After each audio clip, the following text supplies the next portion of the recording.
ایک ضد کو دوسری ضد سے نکالتا ہے. مثلاً آدمی کو نطفہ سے, نطفہ کو آدمی سے, جانداروں سے انڈے اور انڈے سے جانداروں کو, ٹھیک ہے, انڈے سے بچہ نکالتا ہے, بچے سے بچہ جب ظاہری بات ہے وہ مرغی بنے گی یا جو بھی, تو پھر اس سے اللہ تعالیٰ انڈا دیتا ہے. اسی طریقے سے جانداروں سے انڈے کو, انڈے سے جانداروں کو, یہ اس کی قدرت کاملہ پر دلالت کرتا ہے. یہ ایک نیچرل چیز ہے کہ اللہ تعالیٰ نے اس طریقے سے اس کو بیان کر دیا ہے. اور تیسری دلیل یہاں پہ دے دی گئی ہے, وَجَعَلَ اللَّيْلَ سَكَنًا وَالشَّمْسَ وَالْقَمَرَ حُسْبَانًا,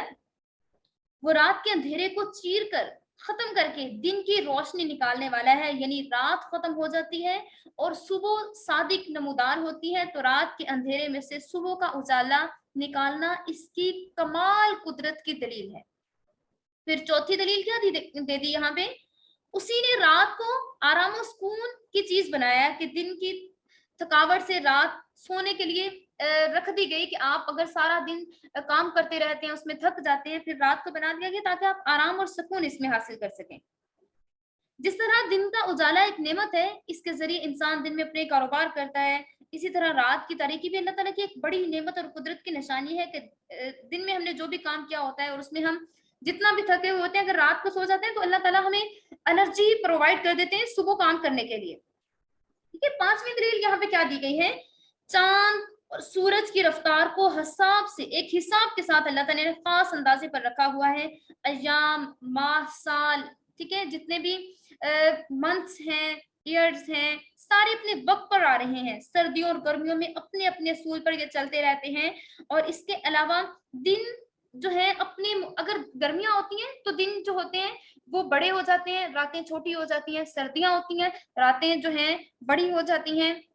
دن چھوٹے ہو جاتے ہیں. یہ کون ایسے کرنے والا ہے؟ وہ اللہ رب العزت کی ذات ہی ہے جو ایسے تمام چیزوں کو ایک اندازے سے لے کر چلنے والی ہے, اور اس کے بغیر کوئی یہ کام جو ہے نہیں کر سکتا. اور جو اللہ تعالیٰ کی ذات کے ساتھ شریک ٹھہراتے ہیں, طرح طرح کی باتیں کرتے ہیں, جیسے کہ ہم نے ابھی لاسٹ آیت میں پریویس لیکچر میں ہم نے ڈسکس کیا تھا, تو یہاں پہ ان لوگوں کے لیے بھی دلیلیں پرووائڈ کی گئی ہیں. چھٹی دلیل یہاں پہ, اسی نے ستاروں کو مسافروں کی رہنمائی کا ذریعہ بنا دیا, تاکہ رات کی تاریکی میں اگر کوئی رستے سے بھٹک جاتا ہے تو وہ ستاروں کو دیکھ کر اس کا سفر معلوم کر لے. عرب میں ستاروں کے حساب سے جنگل اور سمندر میں راستہ طے کرنے کا دستور ہوا کرتا تھا, اور آج کل بھی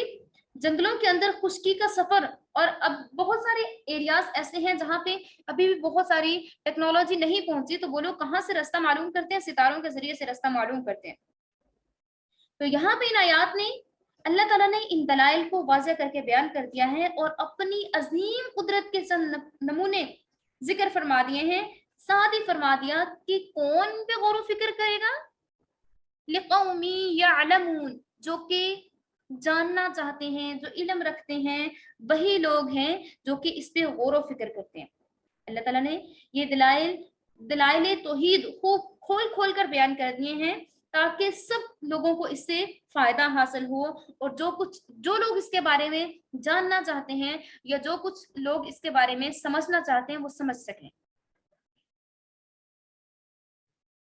وآخر دعوانا ان الحمدللہ رب العالمین. باقی صبح انشاءاللہ ہم ڈسکس کریں گے. اللہ تعالیٰ نے ہمیں اپنی بے شمار نعمتیں عطا فرمائی ہیں جسے ہم دن رات استعمال کرتے ہیں. اللہ تعالیٰ سے ہم دعا کرتے ہیں کہ اللہ تعالیٰ ہمیں ان نعمتوں کی قدردانی اور شکر گزاری کی توفیق نصیب فرمائے, اور اپنی نعمتوں کی بے قدری اور کفران نعمت سے ہمیں بچا لے, اور اللہ تعالیٰ ہمیں اپنی رحمت کاملہ عطا فرمائے, اور اللہ تعالیٰ ہمارا تعلق اپنے ساتھ مضبوط بنا لے. وآخر دعوانا ان الحمدللہ رب العالمین وما علینا الا البلاغ المبین. وہو الذی, اور وہی جس نے انشأکم, پیدا کیا تمہیں, من نفس, ایک شخص سے, ایک وجود سے, واحدتن, ایک, فمستقر, پھر ایک ٹھکانہ دے دیا, ومستودع,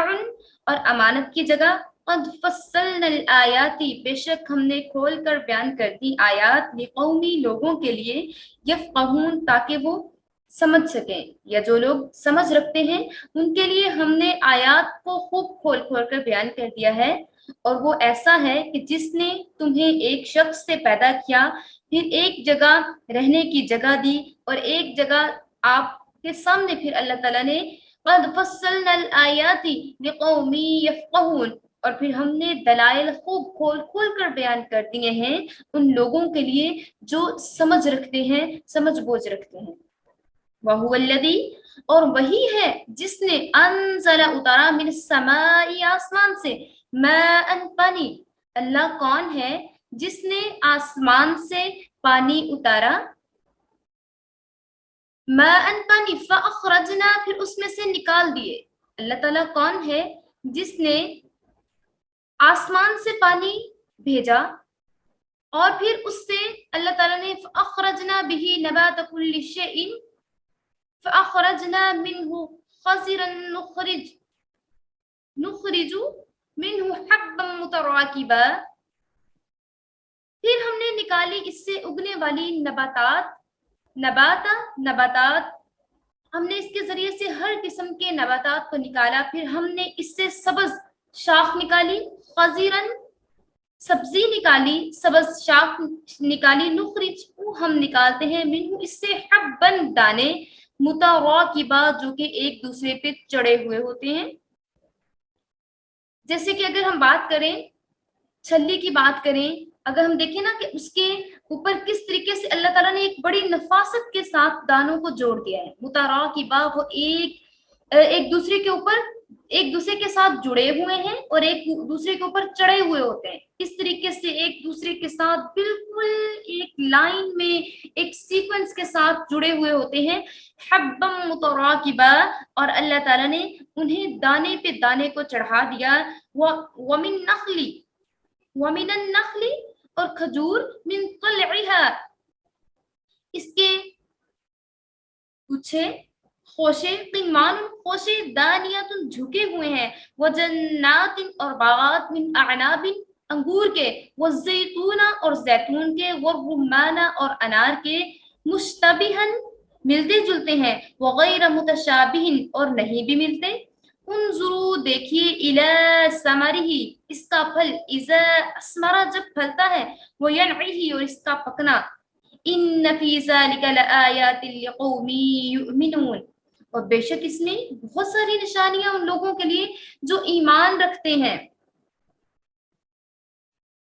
یہاں پہ بات کی جا رہی ہے اور ہم نے آسمان سے پانی برسایا، پھر اس کے ذریعے سے قسم قسم کے نباتات کو نکالا، پھر ہم نے اس میں سے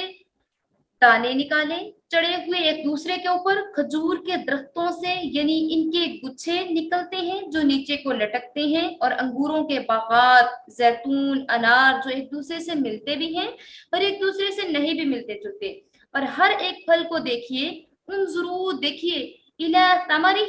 ہر ایک پھل کی طرف دیکھیے جب وہ پھلتا ہے، جب وہ پکتا ہے، ان فی ذلک لآیات لقوم یؤمنون، اور اس میں صرف ان لوگوں کے لیے نشانیاں ہیں جو کہ ایمان رکھتے ہیں،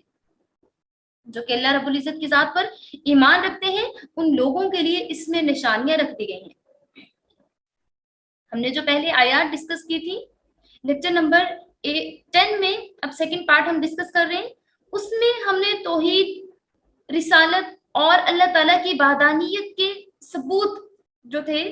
دلائل جو تھے، ان کے بارے میں ہم نے ڈسکس کیا تھا، اور یہاں پہ چند مزید دلائل اللہ رب العزت کی طرف سے بیان کیے گئے ہیں، اور ساتھ میں بیان کیا جا رہا ہے کہ اللہ تعالیٰ نے آپ سب کو پیدا کیا ایک نفس سے، من نفس واحدۃ، اللہ تعالیٰ نے آپ کو پیدا کیا ایک نفس، یعنی ایک نفس کون؟ حضرت آدم علیہ الصلوۃ والسلام سے اللہ تعالیٰ نے ہم سب کو پیدا کر دیا، ہم سب کو اللہ تعالیٰ نے کریٹ کیا، اور پھر اللہ تعالیٰ نے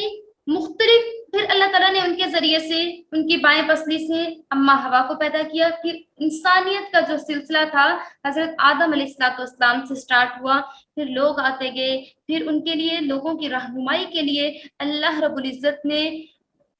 پیغمبروں کو بھیجنا شروع کیا، تاکہ لوگ اگر اپنے جو ان کا صحیح ٹریک ہے، جو ان کا سیدھا رستہ ہے، اس سے بھٹک جائیں تو انہیں ٹریک پہ لانے کے لیے، انہیں ایک الہ کی پہچان کروانے کے لیے، اللہ رب العزت کی پہچان کروانے کے لیے، صحیح رستے پہ لانے کے لیے اللہ تعالیٰ نے 1,24,000 پیغمبروں کو مبعوث فرمایا۔ کچھ کو کتابیں دی، الہامی کتابیں، ریلیجیس بکس دی، اور کچھ کو نوٹس دیے جو کہ صحیفے کہلائے، اور کچھ پیغمبر جو تھے وہ کلام اللہ لے کے آئے، اور کچھ پیغمبر جو تھے وہ احکامات دینیہ لے کے آئے، اور انہوں نے سب کا موٹو ایک تھا، سب کا موٹو ایک تھا، سب الہ کی تعلیم دینے والے تھے۔ تمام انبیاء علیہ الصلوۃ والسلام جو تھے وہ کس کی طرف بلانے والے تھے؟ اللہ رب العزت کی طرف بلانے والے تھے۔ اور اللہ تعالیٰ کی ذات ایسی ہے جو کہ ایک شخص سے باقی تمام دنیا کو پیدا کرنے والی ذات ہے، اس کے سوا کوئی اس چیز پر قادر نہیں ہے۔ قد فصلنا الآیات لقوم یفقہون، اور ہم لوگوں کے لیے نشانیاں، دلائل خوب کھول کھول کر بیان کر دیتے ہیں۔ یہاں پہ بات کی جا رہی ہے حضرت آدم علیہ السلام کو اللہ تعالیٰ نے پیدا کیا، اللہ تعالیٰ نے پھر آسمان سے بادل سے ایک قسم کا پانی برسایا، پھر اسے مختلف قسم کی سبزیاں اگائیں، پھر اسے مختلف قسم کے اناج اگائے جس میں تہ بتہ بالیاں ہیں، اور زمین کی طرف لٹکے ہوئے جھکے ہوئے پھلوں کے گچھے دیکھیے، انگوروں کے گچھے دیکھیے، باغات، زیتون کے باغات دیکھیے، اناروں کے باغات دیکھیے، اور اللہ تعالیٰ نے قسم قسم کے درخت پیدا کر دیے۔ دیکھیں اللہ تعالیٰ نے ایک ہی پانی کے ذریعے سے جو کہ آسمان سے برسا دیا، ایک پانی کے ذریعے سے لٹکنے والے فروٹس بھی پیدا کر دیے، زمین سے اگنے والے فروٹس بھی پیدا کر دیے، جڑوں کے ذریعے سے حاصل ہونے والے فروٹس بھی پیدا کر دیے۔ کسی کو کیا کلر دے دیا، کسی کو کیا کلر دے دیا، انار کی بہت ساری قسمیں پیدا کر دی۔ اگر ہم ایک فروٹ کی بات کریں تو اللہ تعالیٰ نے ایک فروٹ کو ہی طرح طرح کی قسمیں دے دی۔ اگر ہم مینگو کی بات کرتے ہیں تو یہاں پہ بات ہو رہی ہے مشتبہن وغیر متشابہن، وہ ملتے جلتے بھی ہیں اور نہیں بھی ملتے جلتے۔ مینس کہ اگر ایک ہی پھل کی قسم کی بات کی جائے تو اس میں بھی کئی اقسام آ جاتی ہیں، کوئی بڑے ہیں، کوئی چھوٹے ہیں، کوئی ترش ہیں، کوئی میٹھے ہیں، کوئی لذیذ ہیں۔ تو اللہ تعالیٰ نے ہر چیز کو بہترین طریقے سے پیدا کر دیا ہے۔ پھر پانی ایک ہی مل رہا ہے، اب جن کا ذائقہ ترش ہے، جو تھوڑے کھٹے ہیں، ان کو بھی ایک ہی پانی مل رہا ہے جو آسمان سے گر رہا ہے، اور پھر جو زیادہ میٹھے ہیں ان کو بھی ایک ہی پانی مل رہا ہے۔ تو یہ ہر چیز میں ذائقے دینے والی، ذائقے پیدا کرنے والی ذات کون سی ہے؟ اللہ رب العزت کی ذات ہے، جو کہ ہر طرح کے فروٹس پیدا کرنے والی، رنگ ان کا الگ ہے، ذائقہ ان کا الگ ہے، اور پھر کوئی بڑا ہے کوئی چھوٹا ہے، اللہ تعالیٰ نے سب میں طرح طرح کے ذائقے رکھ دیے، لیکن ایک ہی پانی کے ذریعے سے جو کہ آسمان سے پانی برسایا جا رہا ہے۔ پھر کہہ دیا کہ کچھ مختلف ہیں، کچھ ملتے جلتے ہیں۔ جب شروع میں ان کی کیا حالت ہوتی ہے؟ بہت چھوٹے ہوتے ہیں، بلاخر وہ پک جاتے ہیں، بڑے ہو جاتے ہیں، اور ان کا ذائقہ الگ ہو جاتا ہے، اور یہ سب نشانیاں ہیں اللہ تعالیٰ کی کمال سنت کی نشانیاں ہیں۔ پھر اللہ تعالیٰ نے آپ کی باڈی کو کریٹ کیا، اللہ تعالیٰ نے آپ کے جسم کو کیسے بنا دیا؟ اللہ تعالیٰ نے آپ کے جسم کو اللہ تعالیٰ نے کریٹ کیا، پھر بتا دیا کہ آپ ایک عظیم الشان کریشن ہے اللہ تعالیٰ کی، اشرف المخلوقات بنا دیا آپ کو۔ پھر اللہ تعالیٰ نے آپ کی رہنمائی کے لیے، ہدایت کے لیے پیغمبروں کو بھیجا، اور اس کے علاوہ پھر اللہ تعالیٰ نے، دیکھیے اللہ تعالیٰ مختلف طریقوں سے آپ کو دکھا رہا ہے، ہمیں دکھا رہا ہے، قد فصلنا الآیات لقوم یفقہون، کہ ہم نشانیاں بیان کرتے ہیں بدل بدل کے، صرف ان لوگوں کو جو کہ سمجھنا چاہتے ہیں یا جو سمجھ بوجھ رکھتے ہیں ان لوگوں کو۔ اگر جو سمجھ بوجھ رکھتے ہیں انہیں چھوٹی سی چھوٹی چیز میں بھی اللہ تعالیٰ کی کریشن نظر آئے گی، اللہ تعالیٰ سے ان کی محبت بڑھتی چلی جائے گی۔ لیکن جو جھٹلانے والے ہیں ان کو بڑی سے بڑی چیز میں بھی ربوبیت نہیں نظر آئے گی۔ ما انزل اللہ علی بشر من شیء، اللہ تعالیٰ نے کسی بشر پہ کوئی چیز نازل نہیں کی، اور اللہ تعالیٰ جو لوگ انکار کرنے والے تھے، وحی کا انکار کرنے والے تھے، جو کہ انکار کرنے والے تھے قرآن پاک کا انکار کرنے والے تھے، اللہ تعالیٰ نے ان لوگوں کے سامنے یہ تمام نشانیاں کھول کھول کر بیان کرتی ہیں کہ اللہ تعالیٰ دیکھیے کس طریقے سے ان تمام چیزوں کو پیدا کرنے والا ہے، اور وہی رب ہے جو کہ اپنے بندے محمد عربی صلی اللہ علیہ وآلہ وسلم پر کتاب کا نزول فرمانے والی ذات ہے اور وحی بھیجنے والی ذات ہے.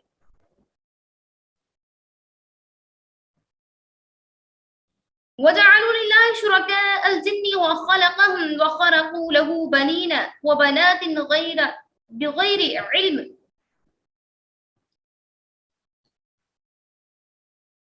وَجَعَلُوا اور انہوں نے ٹھہرایا للہ اللہ کے لیے شریک شرکاء الجن شریک جن وخلقهم حالانکہ اس نے انہیں نہیں پیدا کیا وخرقوا اور وہ تراشتے ہیں لہو اس کے لیے بنینا بیٹے وبناتن اور بیٹیاں بغیر علم بغیر جانے وہ اللہ تعالیٰ کے ساتھ شریک ٹھہراتے ہیں. سبحانہ وتعالی عما یصفون وہ پاک ذات ہے اور بلند تر ہے یصفون جو وہ بیان کرتے ہیں. اور لوگوں نے شیاطین کو اللہ کا شریک قرار دے رکھا ہے حالانکہ ان لوگوں کو اللہ نے پیدا کیا ہے. ان لوگوں نے اللہ کے حق میں بیٹے بیٹیاں بنا رکھی ہیں اور وہ ذات پاک اور برتر ہے ان تمام چیزوں سے جو یہ لوگ بیان کرتے ہیں. بدیع السماوات والارض بنانے والا کریٹ کرنے والا آسمان کا اور زمین کا. انا یکون کیوں کر ہو سکتا ہے اس کے لیے لہو ولد اس کا بیٹا ولم تکن لہ صاحبۃ جبکہ نہیں ہے اس کی کوئی بھی بیوی. وخلق کل شیء وهو بكل شیء علیم اور اس نے پیدا کیا ہر چیز کو اور وہ ہر چیز کا علم جاننے والی ذات ہے. اور وہ ہر چیز کا علم رکھنے والی ذات ہے جاننے والی ذات ہے. ذالکم اللہ ربکم یہی تمہارا رب ہے. لا الہ الا ہو نہیں کوئی معبود سوائے اللہ کے. خالق پیدا کرنے والا ہے کل شیء ہر چیز کا. فاعبدوہ سو تم اسی کی عبادت کرو. وہو علی کل شیء وکیل اور وہی ہے جو کہ ہر چیز پر نگہبان ہے. اللہ تعالیٰ وہ ہے جو کہ آسمان اور زمین کا پیدا کرنے والا ہے. یہ جو لوگ اللہ تعالیٰ کے ساتھ شریک ٹھہرا رہے ہیں جب وہ آسمان اور زمین کا پیدا کرنے والا ہے تو اللہ تعالیٰ کی اولاد کہاں ہو سکتی ہے حالانکہ اس کی تو کوئی بیوی بھی نہیں. ولد ولم تکن لہ صاحبہ اس کی کوئی بیوی نہیں ہے. وخلق کل شیء وہو بکل شیء علیم شیء علیم اللہ تعالیٰ نے ہر چیز کو پیدا کیا ہے وہ ہر چیز کا علم جانتا ہے. ذالکم اللہ ربکم لا الہ الا ہو خالق کل شیء فاعبدوہ وہو علی کل شیء وکیل اور یہ ہے اللہ تمہارا رب اس کے سوا کوئی عبادت کے لائق نہیں ہر چیز کو پیدا کرنے والا ہے تو تم لوگ اس کی عبادت کرو اور ہر چیز کا وہی کارساز ہے وہی نگہبان ہے. اللہ تعالیٰ کی توحید اور کمال حکمت اور قدرت کی دلیلیں بیان ہو چکی ہیں. اب ان آیات میں مشرکین کے عقائد اور جو وہ اللہ رب العزت کے ساتھ شریک ٹھہرایا کرتے تھے ان کے بارے میں بات کی جا رہی ہے. ایام جاہلیت میں اس طرح سے ہوا کرتا تھا کہ عرب کے بعض فرقے ان چیزوں کو جو آنکھ سے دکھائی نہیں دیتی جیسے کہ ملائکہ ہیں جیسے کہ ارواح خبیثہ ہیں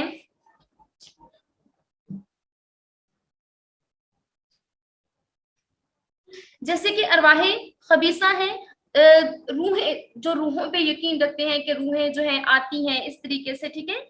اور اس کے علاوہ وہ جنات کو پوچھتے اور جب کبھی مصیبت یا مشکل میں گرفتار ہوتے تو سمجھتے تھے کہ یہی لوگ ہمارے کارساز ہیں یہی ہمیں مشکلات سے نکال سکتے ہیں. بعض مشرکین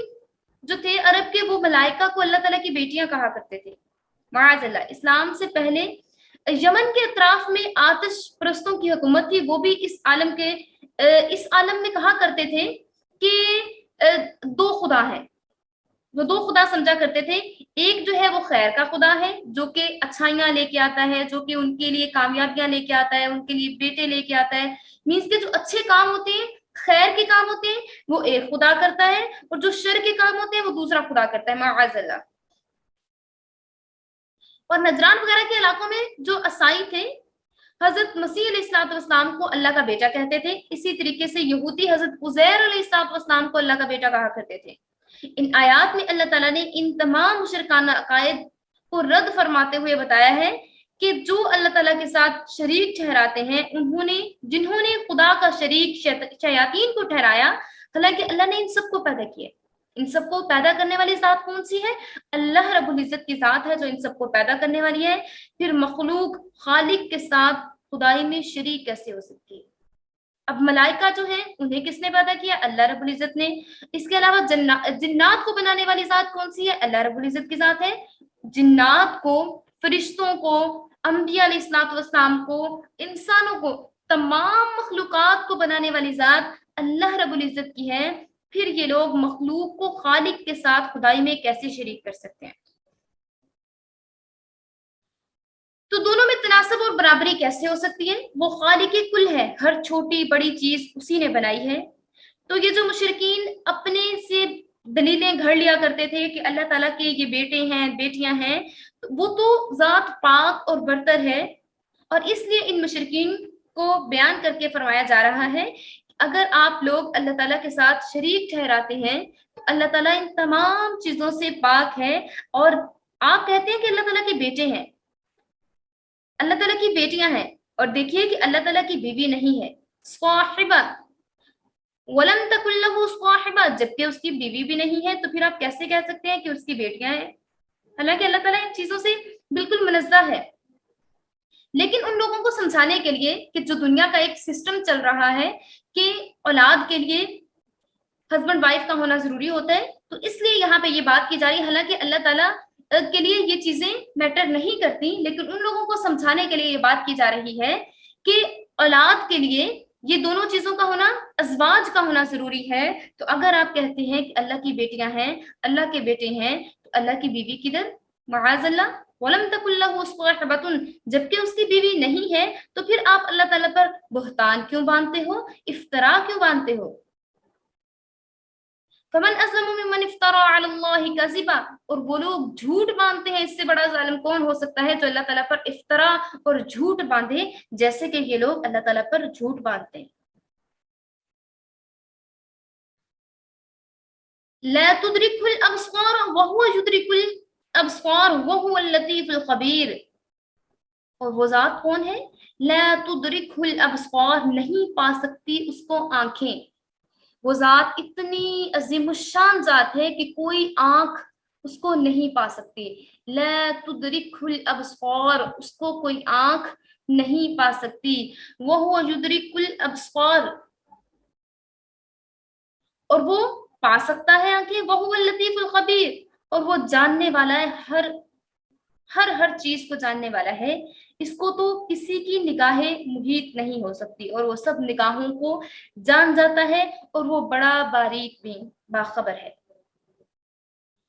اب یہاں پہ بات کی جا رہی ہے لا تدرک الابصار وهو يدرك الابصار وهو اللطيف الخبیر. اس کو تو کوئی نگاہ نہیں دیکھ سکتی، یعنی اللہ تعالیٰ سب نگاہوں کو دیکھ لیتا ہے، اللہ تعالیٰ ان کی نگاہوں سے محیط ہو جاتا ہے. بعض گمراہ فرقے جو ہیں وہ اس کے بارے میں بہت ساری باتیں کرتے ہیں کہ یہ جو ہے اللہ تعالیٰ کا، کہ اس میں یہ چیز کہی گئی ہے کہ اللہ تعالیٰ کا دیدار ہی نصیب نہیں ہوگا. لیکن ایسا نہیں ہے. اللہ تعالیٰ کا دیدار جو ہے وہ جنتیوں کو نصیب ہوگا. جو لوگ جنت میں داخل ہوں گے اللہ تعالیٰ انہیں اپنا دیدار کروائے گا، اور جنت میں اللہ تعالیٰ کا دیدار افضل ترین نعمتوں میں سے ایک نعمت ہوگا. سب سے افضل ترین جو نعمت ہے وہ یہی نعمت ہوگی کہ اللہ تعالیٰ کو لا تدرکہ الابصار، پھر آنکھیں پا سکیں گے اللہ تعالیٰ کے دیدار کو. اصل جنت کا دیدار جو ہے، اصل جنت کا جو مزہ ہے وہ یہی ہوگا جب اللہ تعالیٰ کا دیدار کیا جائے گا. وہ جنت ہی کیا ہوئی جس میں محبوب حقیقی کا دیدار نصیب نہ ہو. اور جنت، اصل جنت وہی ہے جس میں محبوب حقیقی کا دیدار نصیب ہوگا. اور جنت میں، اور ہم لوگ یہ عقیدہ رکھتے ہیں، تمام مسلمان یہ عقیدہ رکھتے ہیں کہ اللہ تعالیٰ تمام مسلمانوں کو جو جنت میں داخل ہوں گے انہیں تدرک الابصار، انہیں اپنی، اللہ تعالیٰ، وہ تمام لوگ اللہ تعالیٰ کو دیکھ سکیں گے اور اللہ تعالیٰ کا دیدار کر سکیں گے.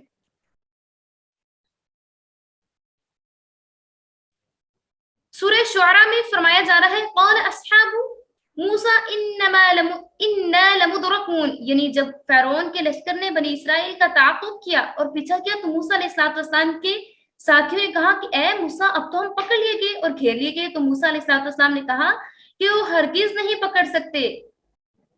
وہ آپ کو ہرگز نہیں پکڑ سکتے، کیونکہ وہ اللہ تعالیٰ آپ کی نظروں سے، اس کی نظروں سے آپ سب کو چھپا دے گا، اور اللہ تعالیٰ جو ہے اس چیز پر قادر ہے اور وہ قدرت رکھنے والی ذات ہے۔ بس اس آیت میں لا تدرک الابصار کہ یہ معنی ہوں گے نگاہیں اس کا احاطہ نہیں کر سکتی،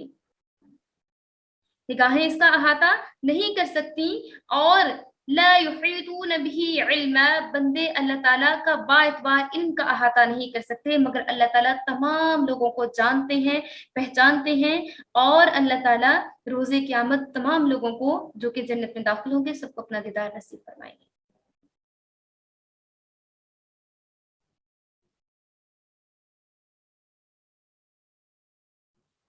قد جاءکم بصائر من ربکم، آ چکی ہیں تمہارے پاس نشانیاں، بصائر نشانیاں، من ربکم تمہارے رب کی طرف سے، فمن ابصر فلنفسہ، جو کچھ تم میں سے دیکھ لے، فلنفسہ اپنے لیے، ومن عمی اور اندھا رہا، فعلیہا تو اس کی جان پر، وما نہیں ہے، انا میں علیکم تم پر، بحفیظ نگہبان، اب بلا شبہ تمہارے پاس تمہارے رب کی جانب سے حقائق پہنچ چکے ہیں۔ جو شخص دیکھ لے کہ وہ اپنا فائدہ کرے گا، اور جو شخص اندھا بنا رہے اور اپنا نقصان کر لے، اور میں تمہارا نگران نہیں ہوں۔ وَكَذَلِكَ نُصَرِّفُ الْآيَاتِ وَلِيَقُولُوا دَرَسْتَ وَلِنُبَيِّنَهُ لِقَوْمٍ يَعْلَمُونَ، اور اس طریقے سے ہم پھیر پھیر کر نشانیاں دکھاتے ہیں تاکہ خود کو ٹھیک کر لیا جائے، اور ہم مختلف پہلوؤں کو بیان کرتے ہیں تاکہ آپ کو سب پہنچا دیا جائے، یا یوں کہہ لیں کہ آپ نے کسی سے پڑھ لیا، اور تاکہ ہم اس کو دانش مندوں کے لیے خوب ظاہر کرتے ہیں، لِقَوْمٍ يَعْلَمُونَ جو لوگ جانتے ہیں ان کے لیے اس چیز کو واضح کر دیا جائے۔ اتَّبِعْ مَا أُوحِيَ إِلَيْكَ مِن رَبِّكَ، آپ چلیے جو وحی کی جاتی ہے آپ کی طرف، من ربک آپ کے رب کی طرف سے، لا الہ الا ہو نہیں ہے کوئی معبود سوائے اس کے، وَأَعْرِضْ اور انہوں نے منہ پھیر لیا، عن المشرکین جو کہ مشرکین تھے،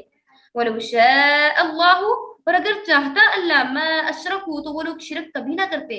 وَمَا جَعَلْنَاكَ عَلَيْهِمْ حَفِيظًا اور نہیں بنایا تمہیں ان پر حفیظہ نگہبان، وَمَا أَنْتَ عَلَيْهِمْ بِوَكِيلٍ اور نہیں ہے تم پر اور نہیں ہے آپ ان پر کوئی دروغہ۔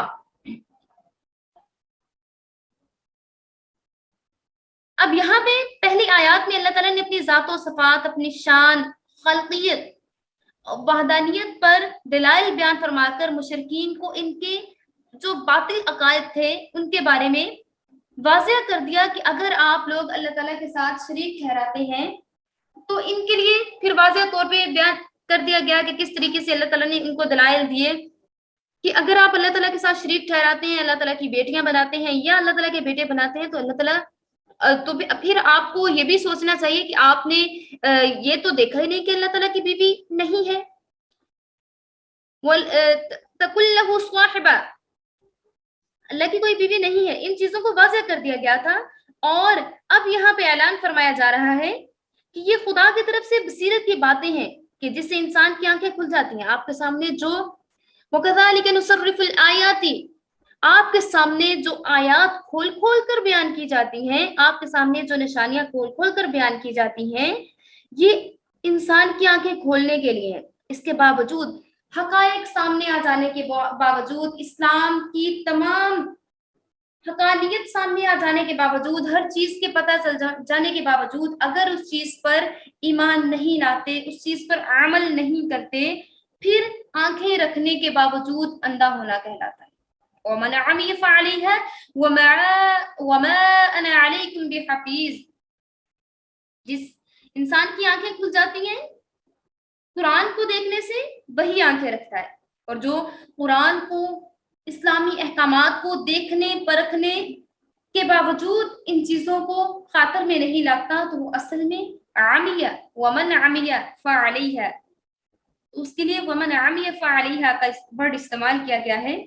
کہ وہ اندھا ہے اور کفر و شرک کی اندھیریوں میں پڑا ہے اور نور عقل سے کام نہیں لیتا، اور جو کوئی اہل بصیرت ہیں وہ اس روشنی کو سمجھتے ہیں اور اس میں سے فائدہ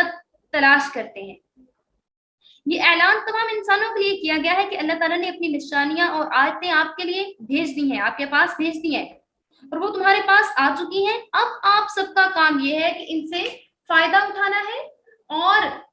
ان سے فائدہ اٹھا کر آپ نے، اب اگر آپ ان کو مانو گے یا نہ مانو گے تو اس میں اللہ تعالیٰ کا کوئی فائدہ اور نقصان نہیں ہے۔ ان کے ماننے سے تمہارا ہی فائدہ ہے اور ان کے نہ ماننے سے تمہارا ہی نقصان ہے۔ اس کے بعد رسول اللہ صلی اللہ علیہ وآلہ وسلم سے کہا گیا، آپ کہہ دیں میرا کام تبلیغ اور احکام و دعوت ہے، ماننا یا نہ ماننا آپ کا کام ہے، میں آپ کا محافظ اور نگران نہیں ہوں کہ خام خواہ تمہیں ہدایت کرنا میرے ذمہ ہو، میرا کام ہے وما علینا الا البلاغ المبین، کہ آپ کو کھلے طریقے سے ہر چیز کو واضح کر کے پہنچا دینا میرا کام ہے،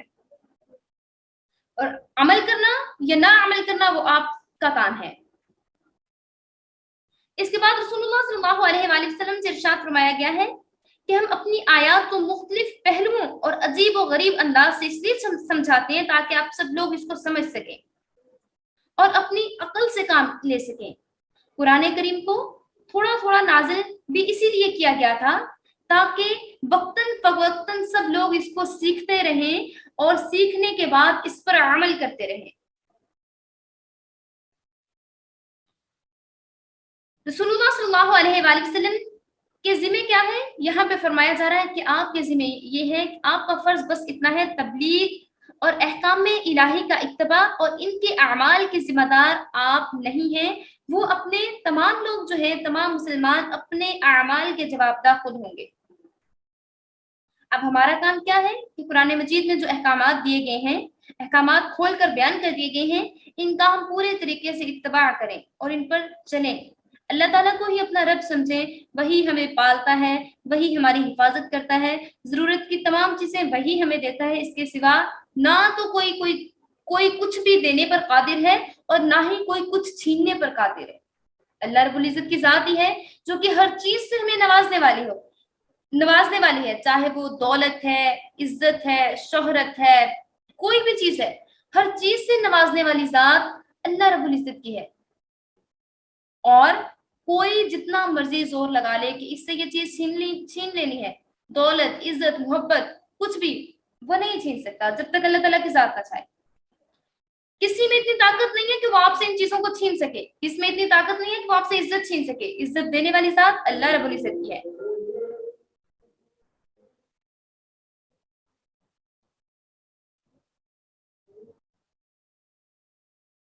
وَلَا تَسُبُّوا الَّذِينَ يَدْعُونَ مِن دُونِ اللَّهِ فَيَسُبُّوا اللَّهَ عَدْوًا بِغَيْرِ عِلْمٍ كَذَلِكَ زَيَّنَّا لِكُلِّ أُمَّةٍ عَمَلَهُمْ، اور تم گالی نہ دو وہ جنہیں پکارتے ہیں اللہ تعالیٰ کے سوا، اگر وہ اللہ کے سوا بھی کسی کو پکار رہے ہیں آپ ان کو گالی نہ دو، آپ ان کے معبودوں کو گالی نہ دو۔ وَلَا تَسُبُّوا الَّذِينَ، اور نہ گالی دو، یدعون جن کو وہ پکارتے ہیں، من دون اللہ اللہ تعالیٰ کے سوا، فَيَسُبُّوا اللَّهَ عَدْوًا بِغَيْرِ عِلْمٍ، بس وہ بھی برا کہیں گے اللہ کو، عدوًا گستاخی کریں گے، بغیر سمجھے بوجھے، کذالک اسی طریقے سے، زینا ہم نے کھول کر دکھا دیا ہے، لکلی ہر چیز کو، امت فرقہ، عملہم ان کا عمل، ثم پھر الی ربہم ان کے رب کی طرف، مرجعہم انہیں لوٹنا ہے، فینبئہم پھر وہ انہیں جتا دے گا، بما کانوا یعملون جو وہ کیا کرتے تھے۔ واقسموا باللہ جہد ایمانہم، اور وہ قسم کھاتے تھے اللہ تعالیٰ کی، اور جن لوگوں نے قسمیں کھائیں، جہد ایمانہم تقید سے، لئن البتہ اگر جاءتہم ان کے پاس آئے، آیتن کوئی نشانی، لیؤمنن تو ضرور ایمان لائیں گے، بہا اس پر، قل آپ صلی اللہ علیہ وآلہ وسلم کہہ دیجئے، انما الآیات کے نشانیاں عند اللہ اللہ کے پاس ہیں، وما اور کیا، یشعرکم خبر نہیں ہے، انہا کہ وہ اذا جاءت جب آئیں، لا یؤمنون ایمان نہیں لاتے، ونقلب افئدتہم اور ہم الٹ دیں گے ان کے دل، وابصارہم اور ان کی آنکھیں، کما جیسا کہ لم یؤمنوا وہ ایمان نہیں لائے، بھی اس پر، اول مرۃ پہلی بار، نذرہم ہم انہیں چھوڑ دیں گے، فی طغیانہم ان کی سرکشی میں، یعمہون وہ اسی میں بہتے رہیں گے۔ اور آپ گالی نہ دو انہیں جنہیں وہ پکارتے ہیں اللہ کے سوا. اگر آپ انہیں برا کہیں گے, ان کے معبودوں کو برا کہیں گے, تو وہ اللہ تعالیٰ کی شان میں گستاخی کریں گے. اور ہم نے اسی طرح ہر چیز کو خوب دکھا دیا ہے اور ان کا عمل ہم دیکھ رہے ہیں. پھر اپنے رب کے پاس ہی ان سب کو جانا ہے. ثم الى ربهم مرجعهم فينبئهم بما كانوا يعملون. پھر ان سب کو اپنے رب کے پاس جانا ہے, سو انہیں بتا دے گا کہ وہ کیا کیا کرتے تھے. وَاقْسَمُوا بِاللَّهِ جَهْدَ ایمانہم, اور لوگوں نے قسمیں کھائی اور اس میں بڑا زور لگایا, اللہ کی قسم کھائی کہ اگر ان کے پاس کوئی نشانی آ جاتی تو وہ ضرور اس پر ایمان لے آتے. آپ کہہ دیجئے کہ نشان نہ لائیں گے, اور ہم نے ان کے دلوں کو, ان کی نگاہوں کو پھیر دیا جیسا کہ یہ لوگ پہلی دفعہ ایمان نہیں لائے تھے, اور ہم نے ان کی سرکشی میں انہیں رہنے دیا اور وہ اسی میں بھٹکتے رہے. اب یہاں پہ مسلمانوں کو ممانعت کی جا رہی ہے کہ آپ کی جو حدود ہے آپ نے وہ کراس نہیں کرنی, آپ نے اپنی حدود کراس نہیں کرنی, آپ نے ان کے معبودوں کو برا نہیں کہنا, انہیں ان کے مذہبی پیشواؤں کو برا نہیں کہنا. آپ اگر ان کے مذہبی پیشواؤں کو, وہ کسی بھی مذہب سے تعلق رکھتے ہیں, مذہبی پیشواؤں کو, ان کے معبودوں کو برا کہیں گے تو وہ جواب میں آپ کو برا کہیں گے, آپ کے معبود کو, آپ کے اللہ کو برا کہیں گے, معاذ اللہ وہ اسی کی شان میں گستاخی کریں گے. ٹھیک ہے, تو یہاں پہ یہ بات کی جا رہی ہے کہ جب آپ ان کے ساتھ بے ادبی کریں گے تو خود مسلمان وہ اس بے ادبی کا سبب بنیں گے. اور اسی لیے فرمایا جا رہا ہے, ایک دفعہ رسول اللہ صلی اللہ علیہ وآلہ وسلم کے پاس ایک شخص آیا, اس نے کہا کہ یا رسول اللہ صلی اللہ علیہ وآلہ وسلم, رسول اللہ صلی اللہ علیہ وآلہ وسلم نے ان سے کہا کہ آپ اپنے ماں باپ کو گالی نہ دیا کریں. انہوں نے کہا کہ میں اپنے ماں باپ کو کس طریقے سے گالی دے سکتا ہوں؟ تو آپ نے فرمایا کہ جب آپ کسی دوسرے کو ماں باپ کو گالی دیں گے, جواب میں وہ بھی آپ کو گالی دیں گے, آپ کے ماں باپ کو. اس طریقے سے آپ گالی دے رہے ہیں اپنے ماں باپ کو. تو یہاں پہ یہ بات کی جا رہی ہے کہ اگر آپ ان لوگوں کے بزرگوں کو, یا آپ کسی دوسرے مذہب کے جو بڑے ہیں, رہنما ہیں, یا ان کے معبود ہیں, وہ جھٹلانے والے ہیں, ٹھیک ہے, جنہیں جھٹلایا جا رہا ہے, یا جو ایسے معبود ہیں جو کہ خود ان کے بنائے ہوئے معبود بھی ہیں, آپ انہیں بھی برا نہ کہیں. اگر آپ انہیں بھی برا کہیں گے تو وہ آپ کے رب کی شان میں گستاخی کریں گے. آپ کا کام کیا ہے کہ اگر پھر قیامت کے روز ان کے ساتھ کیا سلوک کیا جائے گا, قیامت کے دن اللہ تعالیٰ خود ان کو دیکھنے والا ہے. پھر جب اللہ تعالیٰ انہیں سزا دے گا تو وہ کہیں گے کہ ہمارے پاس تو یہ چیزیں پہنچی ہی نہیں. تو اللہ تعالیٰ کہیں گے کہ آپ کے پاس نشانیاں پہنچی تھیں, ایمان لایا گیا تھا, لیکن آپ لوگ اس پر ایمان لانے والے نہ تھے. آپ نے اللہ رب العزت کے تمام احکامات کو رد کر دیا, انہیں اگنور کر دیا. اسی لیے اللہ رب العزت بروز قیامت انہیں سخت عذاب دے گا. وآخر الدعوانا ان الحمد للہ رب العالمین وما علینا الا البلاغ المبین.